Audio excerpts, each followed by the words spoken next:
Welcome to Nirmala accountancy classes. मेरा नाम मिथिलेश सिंह है। आज की टॉपिक में रेशियो एनालिसिस में कुछ मिसलेनियस क्वेश्चंस का हम लोग प्रैक्टिस करेंगे। एक्चुअली एग्जाम में इंफॉर्मेशन दिए होते हैं और कई रेशियो एक साथ पूछे जाते हैं। सबसे पहले हम लोग क्वेश्चन कर लेते हैं। On the basis 107 number question है। On the basis of information given below calculate the following ratios: gross profit ratio, डेब्ट equity ratio, working capital turnover ratio. 3 ratio हमको बताना है। ये इंफॉर्मेशन हमारे पास एडिक्वेट दिया हुआ है। हम लोग सॉल्यूशन करते हैं। क्वेश्चन नंबर 107 है।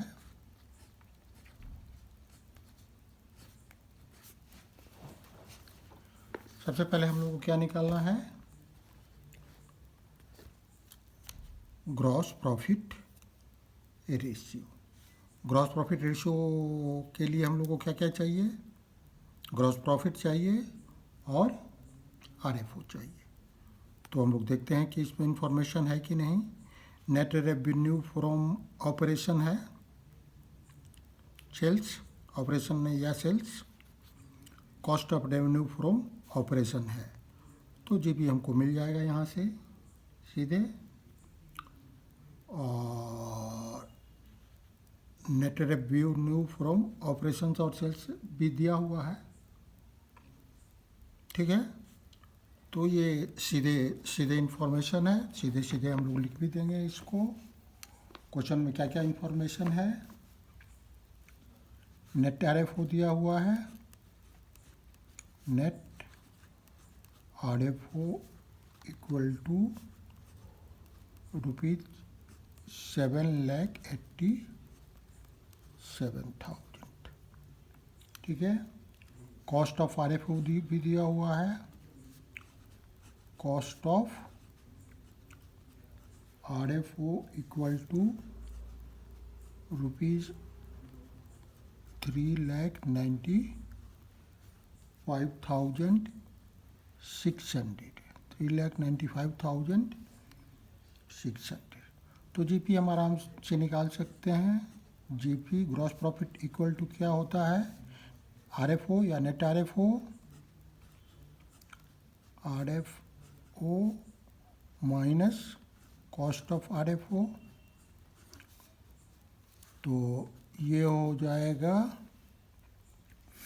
7,87,000 ऊपर दिया हुआ है, माइनस कॉस्ट ऑफ आरएफओ दिया हुआ है 3,95,600 इक्वल टू ये हमारा हो गया ₹3,91,400।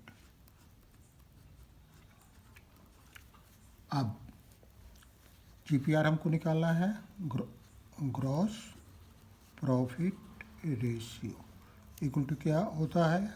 Equal to gross profit by RFO into 100। तो जीपी हमें मालूम है 3,91,400।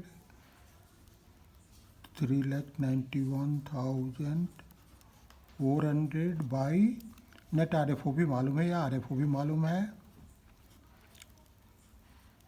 नेट आरएफओ को आरएफओ कहते हैं। 7,87,000 इंटू 100। ये कितना आ जाएगा? 49.73%। 49.73%। ये आंसर हो गया। ये जीपी रेशियो हमको मिल गया। पहला क्वेश्चन आंसर यही है, ग्रॉस प्रॉफिट रेशियो। दूसरा हमको डेब्ट इक्विटी रेशियो चाहिए।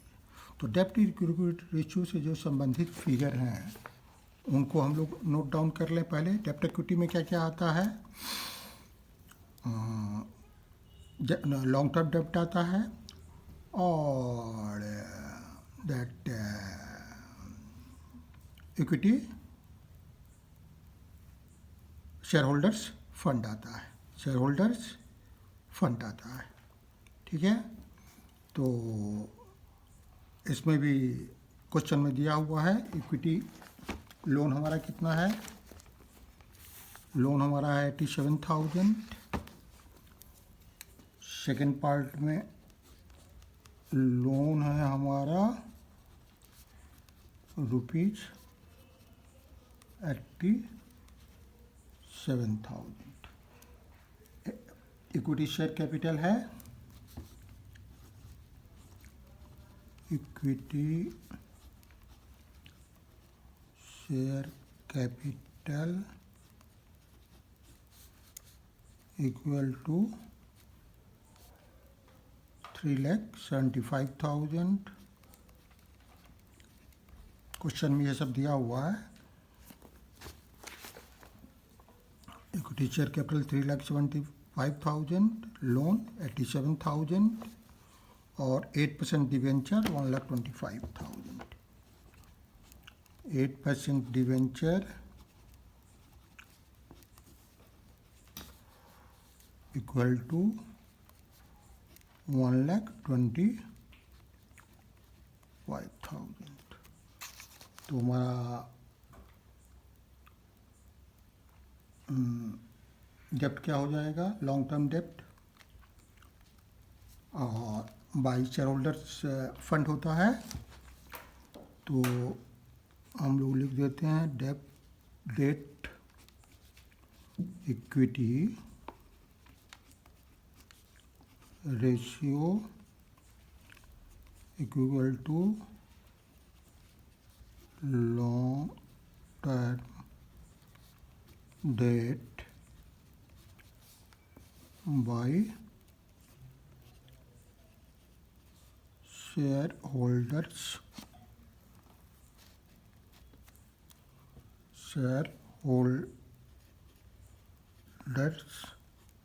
फंड।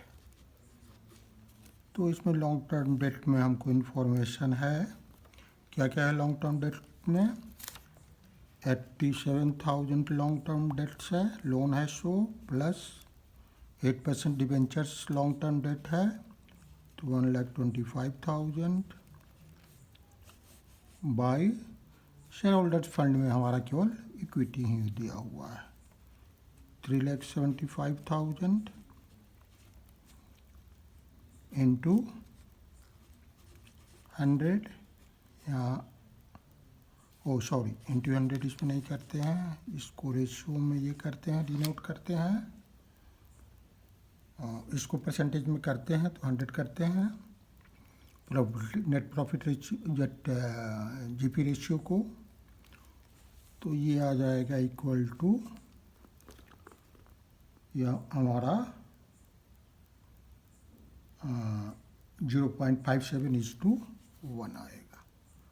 0.57:1 का रेशियो आएगा।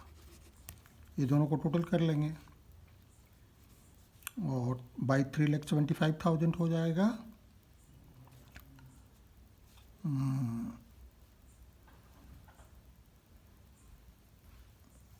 और फिर उसका रेशियो निकालेंगे तो चूँकि हमको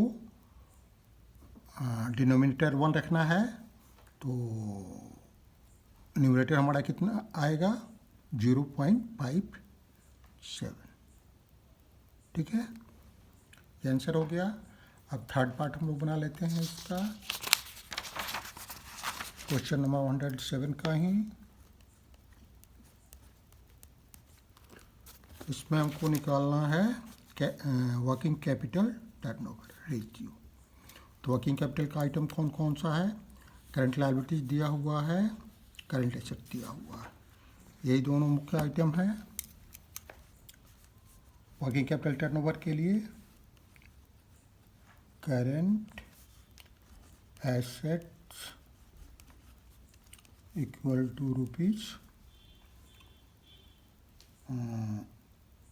3,99,000 दिया हुआ है, 3,99,000 करंट लायबिलिटीज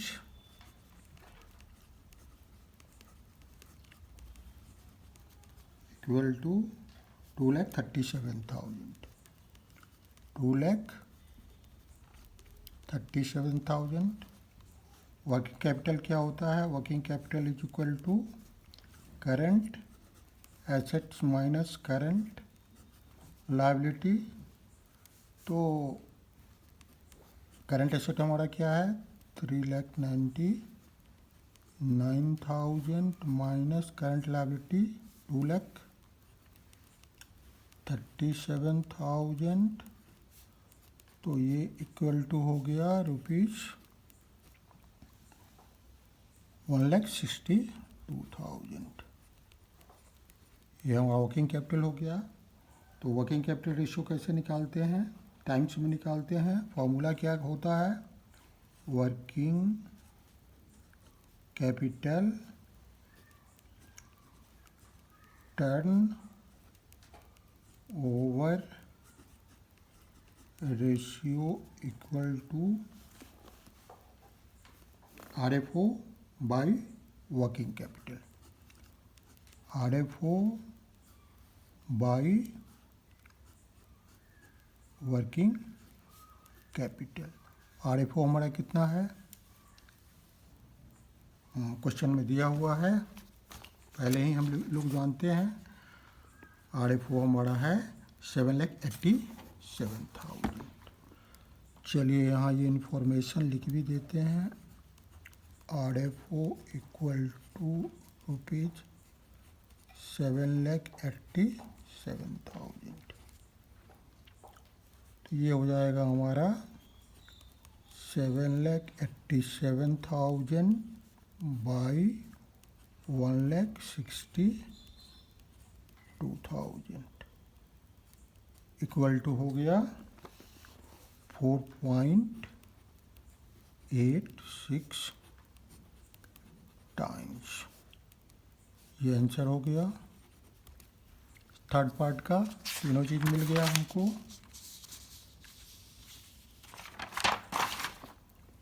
और आंसर हम लोग देख लेते हैं। जीपी रेशियो 49.73, जीपी रेशियो हमारा है 49.73। डेट इक्विटी रेशियो हमारा है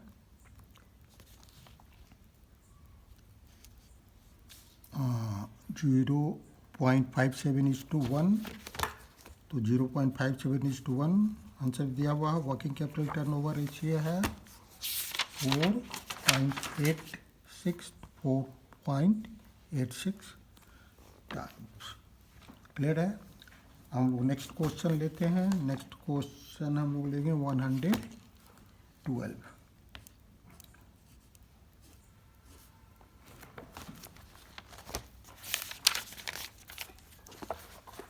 अब इसमें देखिए क्या क्या दिया हुआ है। Calculate any two of the following ratios on the basis of the information given below. इसमें से दोनों को एक ही बनाना है, हम लोग तीनों बनाएंगे। लिक्विड रेशियो निकालना है, प्रोप्राइटरी रेशियो निकालना है, ऑपरेटिंग रेशियो निकालना है। इन्फॉर्मेशन क्या है? Revenue from operation 3,40,000, cost of revenue from operation 1,20,000, selling expenses 80,000, administrative expenses 40,000, current assets 1,50,000, current liabilities 1,05,000, closing stock ₹10,000, fixed assets ₹2,80,000, equity share capital ₹2,75,000 and general reserve 1,00,000। ठीक है। अब हम लोग पहले फर्स्ट लिक्विड रेशियो बना लेते हैं। लिक्विड रेशियो के लिए हम लोग को क्या चाहिए? करंट एसेट इक्वल टू ₹1,50,000 है। करंट लायबिलिटी दिया हुआ है, current liability is equal to ₹1,05,000 और स्टॉक भी दिया हुआ है, क्लोजिंग स्टॉक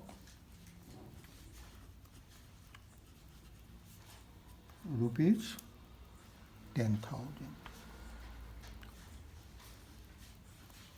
तो करंट लिक्विड रेशियो के लिए हमको जो चाहिए वो हमको पर्याप्त मिल गया।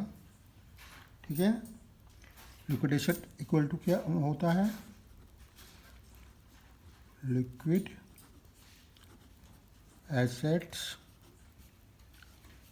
Equal to current assets minus stock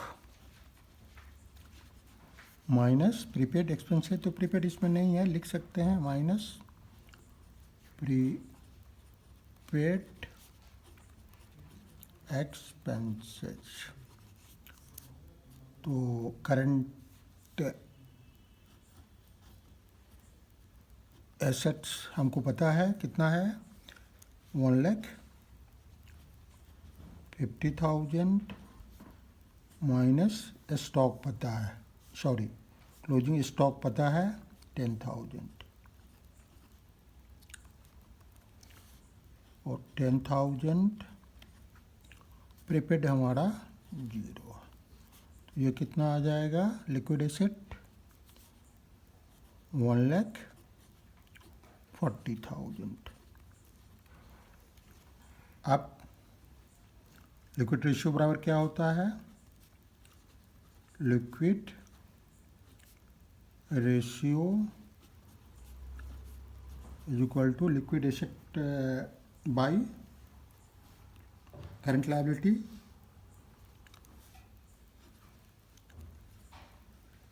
liquid assets by current liability. तो लिक्विड एसेट हमारा कितना है? 1,40,000 अभी हम लोगों ने निकाला, 1,40,000। करंट लायबिलिटी हमको पता है, क्वेश्चन में ही दिया हुआ है 1,05,000। ये रेशियो में निकालते हैं तो कितना हो जाएगा? 1.33:1। आंसर हो गया हमारा। एकदम बिल्कुल सामान्य है, सिर्फ फार्मूला हमको याद रखना है, इन्फॉर्मेशन सीधे सीधे दिए हुए और पुट कर देना है फार्मूले के अनुसार इन्फॉर्मेशन को। दूसरा है हमारा प्रोप्राइटरी रेशियो। प्रोप्राइटरी रेशियो में क्या क्या इन्फॉर्मेशन हमको चाहिए वो हमको दिया हुआ है। प्रोप्राइटरी रेशियो में हमको चाहिए current asset, second current asset दिया हुआ है इक्वल टू ₹1,50,000। दूसरा हमारा फिक्स एसेट भी दिया हुआ है, फिक्स एसेट इक्वल टू ₹2,80,000। ठीक है, ये फिक्स एसेट 2,80,000 है, करंट एसेट 1,50,000 है। इसके बाद इक्विटी शेयर कैपिटल दिया हुआ है 2,75,000। Equity share capital equal to ₹2,75,000 और जनरल रिजर्व दिया हुआ है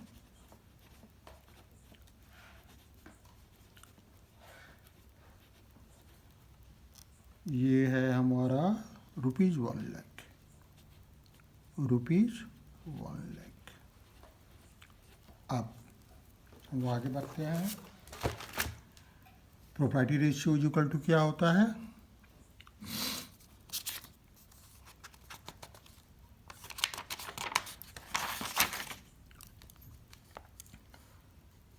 प्रोप्राइटरी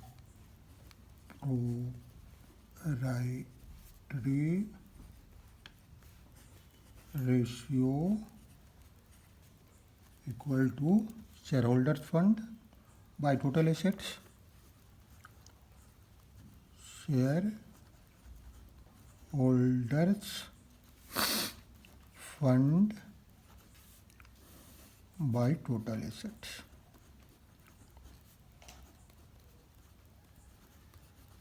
ठीक है, शेयर होल्डर्स फंड हमारा क्या क्या है ये दिया हुआ है। शेयर होल्डर्स फंड में क्या क्या आता है, शेयर कैपिटल आता है और रिजर्वेशन सरप्लस आता है। तो शेयर कैपिटल हमारा दिया हुआ है, क्वेश्चन में भी हम लोग इधर लिखे हुए हैं। शेयर कैपिटल हमारा कितना है 2,75,000 और रिजर्व 1 लाख। तो 2,75,000 प्लस 1 लाख और टोटल एसेट इक्वल टू क्या होता है, non current assets plus current assets, ये टोटल एसेट होता है। तो यहाँ नॉन करंट एसेट भी दिया हुआ है। नॉन करंट एसेट में क्या क्या दिया हुआ है, फिक्स एसेट दिया हुआ है हमारा, कितना है फिक्स एसेट हमारा दिया हुआ है 2,80,000 और करंट एसेट 1,50,000। तो 2,80,000 प्लस 1,50,000 दोनों को टोटल करेंगे तो ऊपर आएगा 3,75,000 और डिनोमिनेटर में आएगा 213 4,30,000। ठीक है, 4,30,000 और रेशियो क्या होगा 0.87:1। ये हमारा आंसर होगा। टोटल एसेट का शेयर होल्डर्स फंड कितना है, टोटल एसेट का शेयर होल्डर फंड 0.87 है। अब नेक्स्ट रेशियो हम लोगों को निकालना है ऑपरेटिंग रेशियो। ऑपरेटिंग रेशियो के लिए हमको क्या क्या चाहिए, ये सेकेंड हो गया, थर्ड पार्ट कर लेते हैं हम लोग। ऑपरेटिंग रेशियो के लिए क्या क्या चाहिए हम लोगों को, ऑपरेटिंग रेशियो के लिए हम लोगों को कॉस्ट ऑफ ऑपरेशन चाहिए, कॉस्ट ऑफ ऑपरेशन चाहिए और बाई RFO चाहिए। ठीक है, तो RFO हमको पता है, लिखा हुआ है 3,40,000, क्वेश्चन में लिखा हुआ है RFO net revenue from operation, sorry RFO 3,40,000,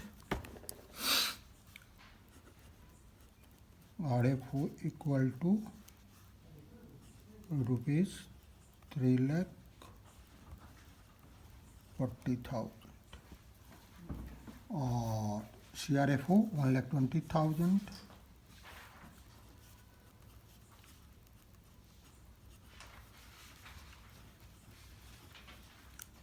sales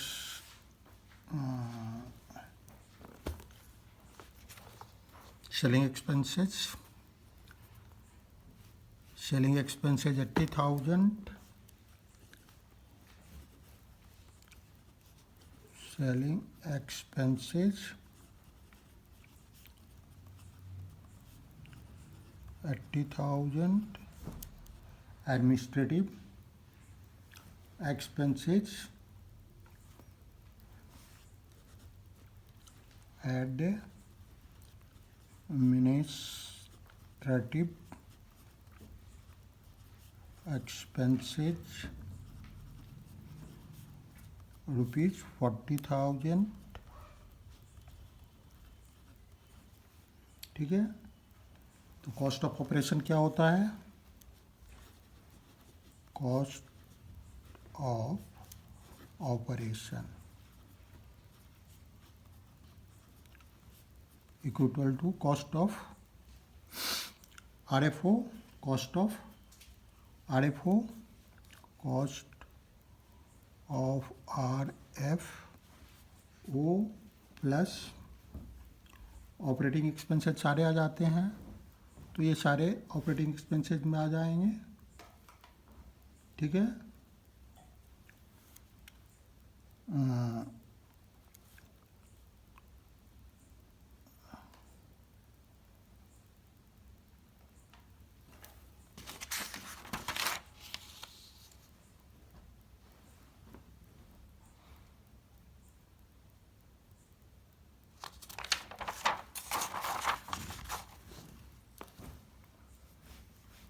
इसमें कौन कौन से हैं? सेलिंग ये that operating expenses, operating expenses और CRFO हमारा कितना है? 1,20,000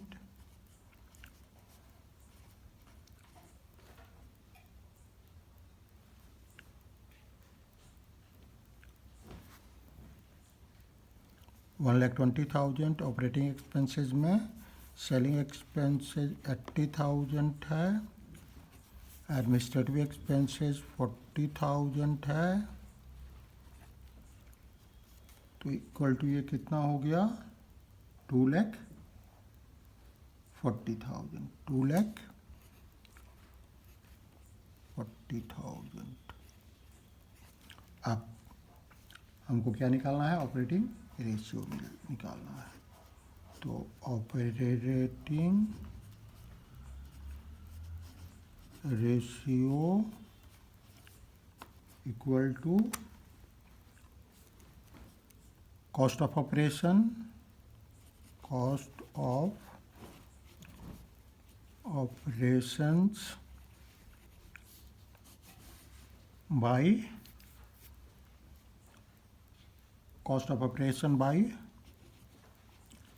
RFO into 100। Cost of operation हमको पता हो गया है 2,40,000 और RFO हमको पता है 3,40,000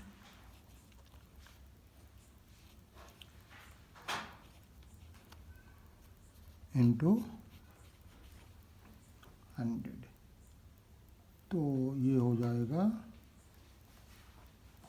70.59%, 70.59%। ये हमारा आंसर हो गया। तीनों आंसर हम लोग देख लेते हैं। लिक्विड रेशियो 1.33:1 है। लिक्विड रेशियो हमारा है 1.33:1। दूसरा प्रोप्राइटरी रेशियो 0.87:1, 0.87:1 और ऑपरेटिंग रेशियो 70.59, तो 70.59 ये हो गया। एक क्वेश्चन और बनाते हैं, एक दो क्वेश्चन और बनाते हैं हम लोग। कई सारे रेशियो एक साथ मिलके पूछे जाते हैं। अब क्वेश्चन नंबर 123 हम लोग ले रहे हैं। इसमें भी इसी तरह का इंफॉर्मेशन है। 123 में आ गया ये आप the current assets of a company where 8 lakhs. Current ratio was 4 and liquid ratio was 1.35. Calculate the amount of its current liabilities, liquid asset and inventory. अब यहाँ देखिए, यहाँ रेशियो नहीं निकालना है, यहाँ रेशियोज दिए हुए हैं। करंट रेशियोज भी दिए हुए हैं, लिक्विड रेशियोज भी करंट रेशियो भी दिया हुआ है, लिक्विड रेशियो भी दिया हुआ है। और हमको निकालना है करंट लायबिलिटीज़, लिक्विड एसेट्स और एंड इन्वेंट्री। आप फार्मूला का उपयोग करके हम इसको निकाल सकते हैं। 103 में हमको क्या क्या दिया हुआ है क्वेश्चन में? करंट एसेट दिया हुआ है ₹8 lakhs, ठीक है। दैट करंट रेशियो दिया हुआ है 4:1, 4 दिया हुआ है, और लिक्विड रेशियो क्या दिया हुआ है 1.35। ठीक है।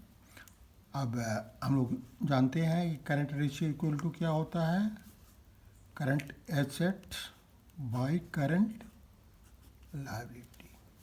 तो हम लोग लिख सकते हैं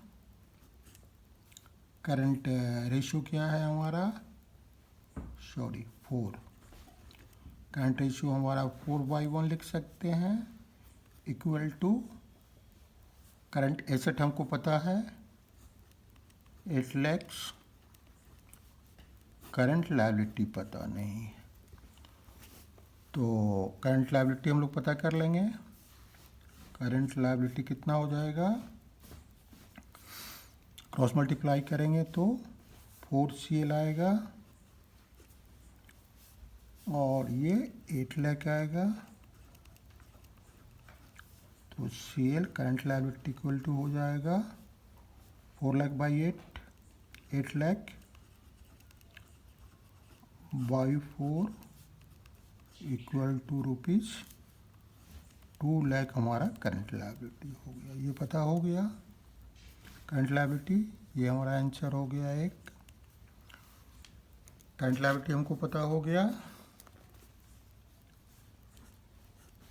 क्वेश्चन नंबर पार्ट फर्स्ट हो गया।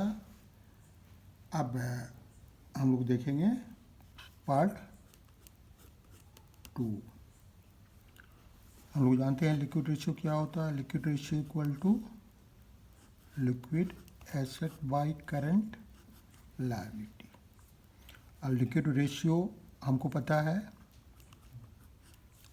1.35/1 इक्वल टू लिक्विड एसेट पता नहीं है, लेकिन लायबिलिटी पता है, करंट लायबिलिटी पता है, ये 2 लाख है। तो क्रॉस मल्टीप्लाई करेंगे तो क्या हो जाएगा 1 LA, तो LA ही लिखेंगे, liquid asset equal to, multiply करेंगे तो ये आएगा 2,70,000। ठीक है, 2,70,000। तो LA भी हमको पता हो गया, ये लिक्विड एसेट, ये आंसर हो गया लिक्विड एसेट। ये हमारा करंट लायबिलिटीज। CL मैंने करंट लायबिलिटी फुल इसलिए लिख दिया कि यही निकालना था LA। अब थर्ड आ जाइए, क्या निकालना है हमको, इन्वेंट्री निकालना है। तो हमको पता है कि liquid asset equal to current asset minus inventory होता है। तो हमको लिक्विड एसेट पता है 2,70,000, 2,70,000। CA भी पता है 8 लाख माइनस इन्वेंट्री पता नहीं है। तो इन्वेंट्री हम लोग निकाल सकते हैं, inventory equal to 8 lakh minus 2,70,000 equal to ₹5,40,000। ये हमारा आंसर हो गया। ठीक है, तो ये क्वेश्चन हो गया। इसके बाद हाँ, एक चीज़ और हम लोग देख लेते हैं पिछली क्लास में इस पर हम लोगों की नज़र नहीं गई थी, यह स्पष्ट नहीं दिखा था 1,50,000, तो ये यहाँ हम लोग देख लेते हैं। और यहाँ शेयर होल्डर्स फंड में ही रिजर्व एंड सरप्लस आ जाता है, तो इसकी ज़रूरत नहीं है। लॉन्ग टर्म डेट ऐसे प्लस लॉन्ग टर्म पूरा लिख देते हैं डेप्ट, DEBT, ठीक है, इक्वल टू ऐसे हम लोगों ने क्वेश्चन में देखा था ऑलरेडी 2 लाख था और रिजर्व 60,000 था और लॉन्ग टर्म डेट 4,50,000 था। ठीक है, ये क्लियर हो गया। अब हम लोग एक क्वेश्चन और कर लेते हैं, question number 101। Question number 105।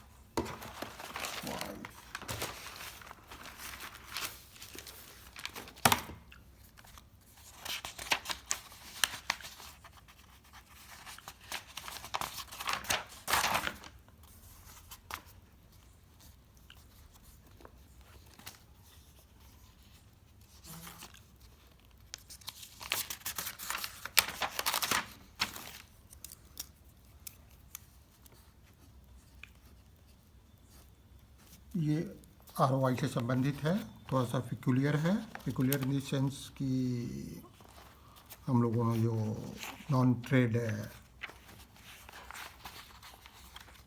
Investment को माइनस करने का और नॉन ट्रेड पर जो इंटरेस्ट है उसको माइनस करने का सीखा था, उसके संबंधित है ये क्वेश्चन। यहाँ है, following is the balance sheet of Moon Limited, you are required to calculate return on capital employed.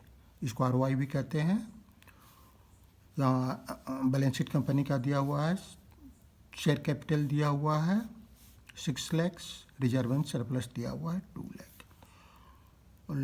Non current liabilities में लॉन्ग टर्म बोरोइंग्स दिया हुआ है 4 लाख, लॉन्ग टर्म प्रोविजंस दिया हुआ है 50,000। करंट लायबिलिटीज़ में ट्रेड पेबल्स है। इन सब चीज़ों का नहीं हम लोग को ज़रूरत है ROI के लिए। ROI के लिए हमको क्या ज़रूरत है, profit before interest tax and dividend. तो ये सारी चीज़ें हैं, तो वो इनकी ज़रूरत हमको नहीं है। नॉन करंट एसेट्स, अगर हम एसेट साइड से कैलकुलेट करेंगे कैपिटल एम्प्लॉयड, तो इसकी ज़रूरत है। देख लेते हैं, फिक्स एसेट टेंजिबल हमारा 6,50,000 का है। नॉन करंट इन्वेस्टमेंट 3 लाख का है। अब नॉन करंट इन्वेस्टमेंट में इम्पोर्टेंट चीज़ ये है कि इसमें ट्रेड इन्वेस्टमेंट है 9% ट्रेड इन्वेस्टमेंट 2 लाख का, और 8% नॉन ट्रेड इन्वेस्टमेंट्स है 1 लाख का। जब हमने ROI आपको बताया था, तो मैंने आपको बताया था कि नॉन ट्रेड इन्वेस्टमेंट है उसको हम लोग कैपिटल एम्प्लॉयड कैलकुलेट करते समय चाहे लायबिलिटी साइड से कैलकुलेट करें या एसेट साइड से कैलकुलेट करें, उसको हम लोग माइनस करते हैं। उसी तरह नॉन ट्रेड इन्वेस्टमेंट का जो इंटरेस्ट है उसको भी, जो 8% नॉन ट्रेड इन्वेस्टमेंट पर 8% इंटरेस्ट है, उसको भी हम लोग डिडक्ट कर लेते हैं। जो प्रॉफिट हमको चाहिए, profit before interest and tax लिखते हैं उसमें।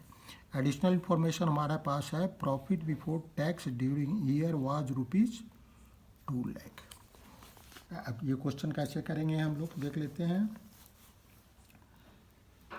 हमको पता है प्रॉफिट बिफोर टैक्स क्या है, प्रॉफिट बिफोर टैक्स रुपीज़, ये है ₹2 लाख। क्वेश्चन में दिया हुआ है, हमको अपने से नहीं करना है, ये यहाँ दिया हुआ है। Profit before tax during year was ₹2 lakh, ठीक है। लेकिन हम क्या लेते हैं, profit before interest and tax. इसका मतलब कि इंटरेस्ट इसमें से काट लिया गया है, तो इंटरेस्ट जो हम दिए हैं उसको हमको प्लस कर देना है इसमें। तो कितना प्लस कर देना है हमको, लॉन्ग टर्म बोरोइंग हमारा कितना है, 4 लाख का है। अब इसका 1 लिखा हुआ है, 1 में हम लोग देख लेते हैं। लॉन्ग टर्म बोरोइंग में कॉन्सिस्ट ऑफ 10% डिवेंचर। 10% डिवेंचर है, मतलब डिवेंचर पर 10% इंटरेस्ट देना है 4 लाख पर, मतलब 40,000। तो प्लस करेंगे interest on 10% debentures of rupees 4 lakh, सीधे हो जाएगा 10% 40,000। तो ये 40,000 हमारा यहाँ प्लस कर देंगे,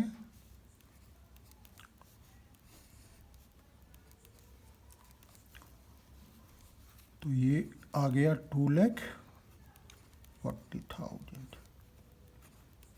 ये क्या हुआ, interest profit before interest and tax, PBIT हो गया ये। लेकिन इसमें से फिर लेस करेंगे क्या, लेस इंटरेस्ट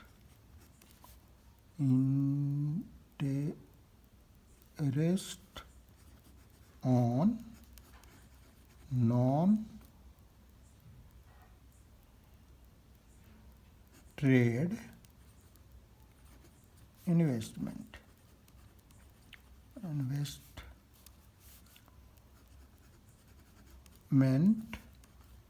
ऑफ रुपीज़, ये 8% है, 8% non trade investment of rupees 1 lakh.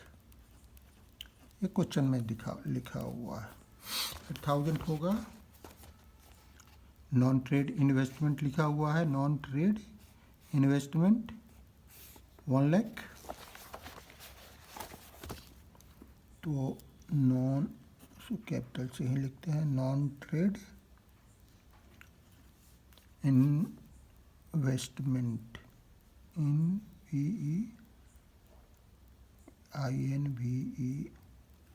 INVESTMENT of rupees 1 lakh.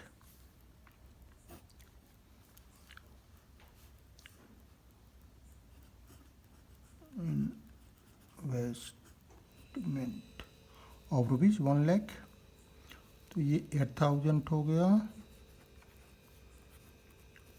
ये माइनस करेंगे तो कितना हो जाएगा, रुपीज़ 2,32,000। ये हमारा पीबीआईटी हुआ, वो माइनस करने के बाद। ठीक है, चूँकि इसको इंक्लूड नहीं करते हैं नियम के अंतर्गत, चूँकि इसका पर्पस ट्रेडिंग ऑपरेशन को बढ़ाना इस इन्वेस्टमेंट का नहीं है, बल्कि ऑब्जेक्टिव दूसरा है। अब डिटेल क्यों होता है इसकी चर्चा अभी हम लोग नहीं करेंगे, उसके लिए एक अलग से क्लास चाहिए।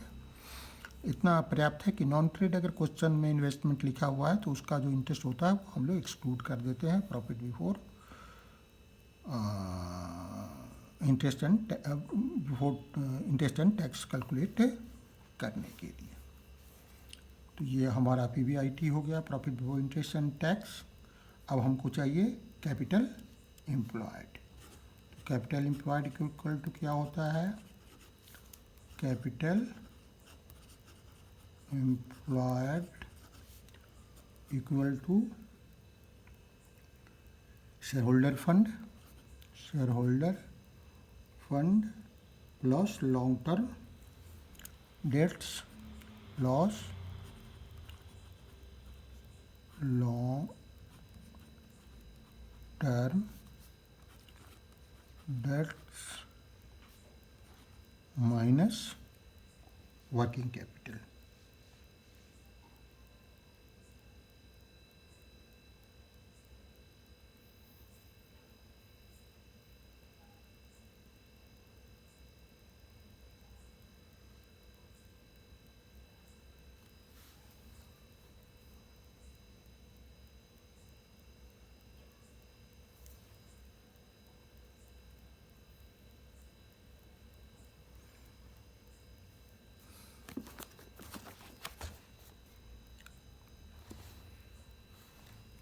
6 लाख हम लोगों ने लिया है, 2 लाख लिया है, फिर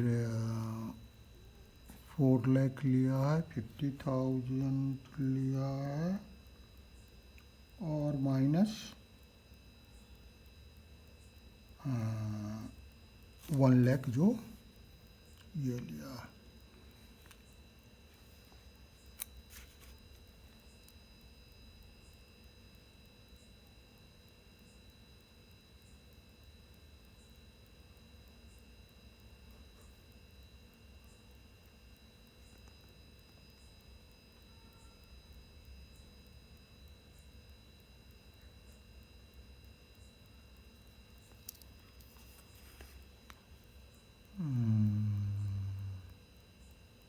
अच्छा, हम लोग नहीं निकाल रहे हैं, हम लोग लाइबिलिटी साइड से निकाल रहे हैं।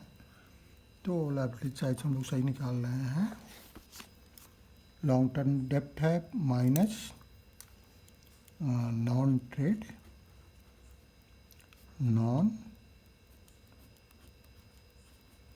Trade investments. तो ये क्या क्या हो जाएगा हमारा, शेयर कैपिटल हो जाएगा, शेयर होल्डर्स फंड में 6 lakh, reserve and surplus 2 lakh, ये दोनों आ जाएगा। तो इक्वल टू हो जाएगा 6 लाख प्लस 2 लाख और माइनस नॉन ट्रेड इन्वेस्टमेंट कितना है हमारा, नॉन ट्रेड इन्वेस्टमेंट यहाँ दिया हुआ है 1 लाख माइनस 1 लाख,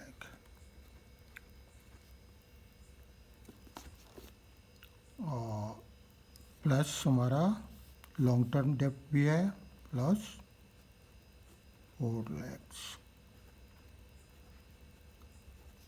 प्लस 50,000। पहले हम लोग इसको कर लें फिर इसको बात करें। एसएफ हो गया 6 lakh plus 2 lakh, long term डेप्ट में हो गया 4 lakh plus 50,000 minus trade investment में 1 लाख हुआ। तो ये इक्वल टू हुआ 11,50,000। ठीक है, ये हमारा हुआ 11,50,000। तो रिटर्न ऑन कैपिटल ROI या रिटर्न ऑन कैपिटल एम्प्लॉयड निकाल सकते हैं हम लोग। क्वेश्चन में पूछ रहा है रिटर्न ऑन कैपिटल एम्प्लॉयड और ROI इक्वल टू क्या होता है, interest profit before interest and tax bye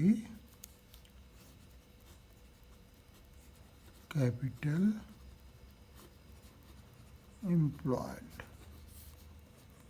तो प्रॉफिट हमारा 2,32,000 आ रहा है, 2,32,000 तक, कैपिटल एम्प्लॉयड 11,50,000।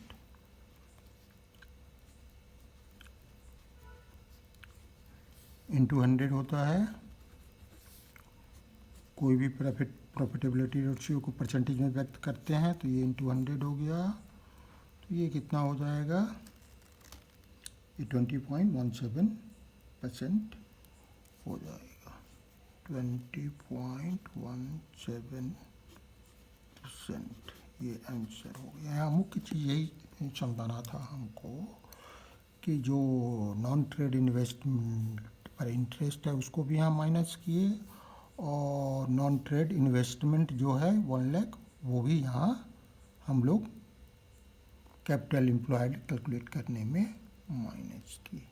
एसेट साइड से भी कैपिटल एम्प्लॉयड हम लोग कैलकुलेट कर सकते हैं, वो भी 11,50,000 ही आएगा। मैं आपको बता देता हूँ ऐसे ही यहाँ, अगर एसेट साइड से हम लोग करते तो क्या करते, टोटल एसेट्स 16 लाख। अब इसमें से क्या करते हैं हम लोग, वर्किंग कैपिटल माइनस करते हैं। तो वर्किंग कैपिटल क्या हो जाता, वर्किंग कैपिटल हमारा हो जाए, टोटल एसेट्स में से करंट लायबिलिटीज माइनस कर देते हैं। करंट लायबिलिटीज में तो ये कितना हो जाएगा, 2 लाख और 1 लाख, 3,50,000। 16 लाख में से 3,50,000 माइनस कीजिए तो कितना आएगा, 12,50,000।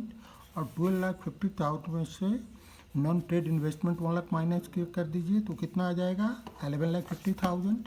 हम लोग को भी यहाँ 11,50,000 आया है। किसी तरह से करेंगे तो यही आएगा। मुझे उम्मीद है कि ये क्लास अच्छा लगा होगा। Thank you, see you again.